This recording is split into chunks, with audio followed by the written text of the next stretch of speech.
the feast of Christ the King is upon us. It ends the Church's liturgical year, so we'll finish year B and we'll move to year C now with the Gospel of Luke. Those two great figures in Advent, John the Baptist and Our Lady. We can look forward to that in the next 4 weeks as we prepare for the birth of the Christ child. Pius XII instituted the feast 1925 of Christ the King to combat, I think, all the isms, capitalism, fascism, Nazism, bureaucratism, you name it, all those utopian sort of secular type ideas that are thinking and promising they're going to deliver this great new world to us, but of course always come across as being so disappointing. They have elements of truth in them, of course, but certainly not the full truth, the truth that Christ himself brings.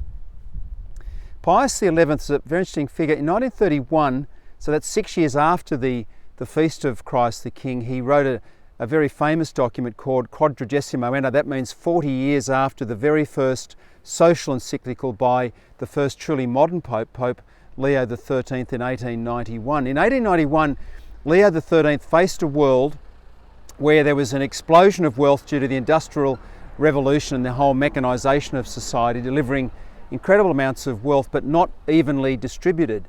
And so the Marxists came along and said, look, what we're going to do here, the best way to handle all this wealth is to abolish the right to private property, socialise everything, and that'll give equality to people. Leo XIII said, no, that won't work. And in fact, if we go down the path of abolishing the right to private property, then what will happen is you'll find that the societies that do that will find themselves in abject poverty. Well, of course, in 1989, when the Great Berlin Wall came down, that great metaphor for communism, everybody saw the abject poverty. It was a dreadful state.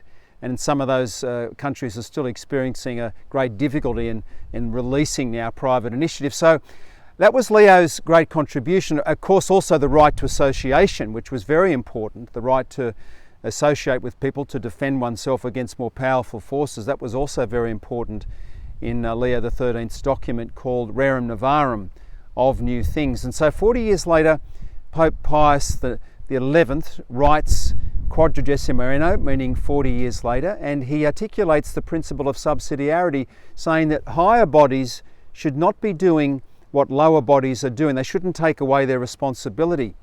This turns out, this principle of subsidiarity, along with the principle of solidarity, being one with others, is a most important thing in society. And then by the time that St. John Paul II writes his famous encyclical called Centesimus Annus, which means 100 years after Leo's famous encyclical, he says, well, look, all private property has a social mortgage on it. That is, we all have a right to private property, we all have a right to possess things, but the way we use them has to be for the benefit of others. It's a brilliant exposition. Some people find it difficult, but it's actually defending the right to private property, but then saying don't let avarice, don't let greed take over so that you just use the thing as you want without regard for other people.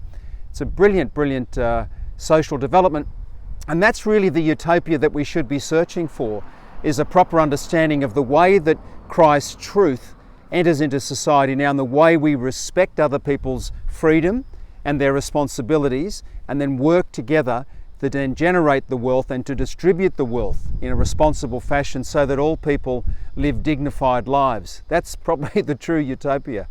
So as we can see, from that period of 1891 to now, we've travelled a wonderful distance in responding in the church to these great social changes, and it provides us with a wonderful paradigm, much better than the isms that Pope Pius XI articulated and fought against in the feast of Christ the King. So may Christ the King reign, may his truth and love and hope enter all of our hearts this day.